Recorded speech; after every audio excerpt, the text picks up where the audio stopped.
கண்டம் விட்டு கண்டம் பாயும் வகையில் சூர்யா என்னும் பெயரில் புதிய ஏவுகணையை இந்தியா உருவாக்கி வருவதாகவும் இது அமெரிக்காவை குறிவைக்கும் அளவுக்கு சக்தி வாய்ந்தது என்றும் பாகிஸ்தான் தெரிவித்திருக்கிறது. சூர்யா ஏவுகணையால் அமெரிக்கா, ஐரோப்பா மற்றும் ரஷ்யா போன்ற நாடுகள்தான் கவலை கொள்ள வேண்டும் எனவும் எச்சரித்துள்ளது.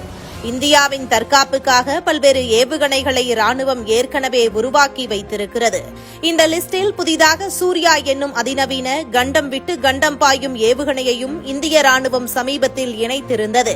ஏற்கனவே சுமார் 5000 கிலோமீட்டர் தூரம் வரை கண்டம் விட்டு கண்டம் சென்று இலக்கை தாக்கும் அக்னி 5 நவீன ஏவுகணையை வெற்றிகரமாக சோதனை செய்திருக்கிறது. இது உள்நாட்டு தொழில்நுட்பத்தில் தயாரிக்கப்பட்டுள்ளது. அணுசக்தி திறன் கொண்ட அக்னி ஏவுகணையையும் இந்தியா பரிசோதித்து என்பதும் குறிப்பிடத்தக்கது. இந்த நிலையில் தற்போது சூர்யா ஏவுகணை குறித்து தான் பாகிஸ்தான் புலம்பி வருகிறது.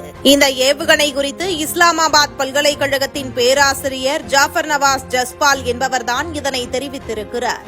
இந்தியாவின் புதிய ஏவுகணையின் தாக்குதல் தூரம் மிக மிக அதிகம். எனவே எங்களுக்கு இது குறித்து எந்த கவலையும் இல்லை.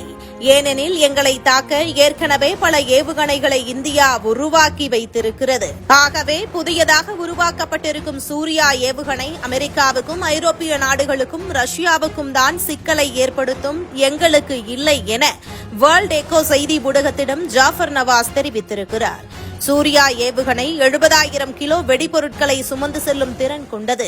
இதன் தாக்குதல் தூரம் 12000 முதல் 16000 கிலோமீட்டர் தொலைவாகும். அதாவது இந்தியாவிலிருந்து இதனை ஏவினால் New York, Los Angeles, Toronto, Vancouver, Brasilia, Rio de Janeiro, Buenos Aires, Santiago, Cape Town, Johannesburg, Sydney, Melbourne, Mexico City, Lima, Auckland என அண்டார்டிகா வரை இந்த ஏவுகணை சென்று தாக்கக்கூடிய திறன் கொண்டது. எனவே இந்த ஏவுகணை தயாரிப்பை உலக நாடுகள் உற்று நோக்கி வருகின்றன. ஆனால் ஏவுகணை குறித்து பாகிஸ்தானின் கூற்றை இந்தியா மறுத்திருக்கிறது. சூர்யா ஏவுகணை முழுக்க முழுக்க தற்காப்பு நோக்கத்திற்காகவே உருவாக்கப்பட்டது என்றும், தாக்குதல் எண்ணத்தில் இது உருவாக்கப்படவில்லை எனவும் DRDO தெரிவித்திருக்கிறது. சமீப காலமாக இந்தியாவுக்கு சீனா மிக பெரும் அச்சுறுத்தலாக உருவாகியிருக்கிறது. சீனாவின் நடவடிக்கைகள் இந்தியாவின் வடக்கு பிராந்தியத்தில் அமைதியின்மையை ஏற்படுத்தியிருக்கிறது. எனவே சீனாவுக்கு பதிலடி கொடுக்கும் வகையில் இந்தியா தன்னுடைய ராணுவ திறனை அதிகரித்திருக்கிறது.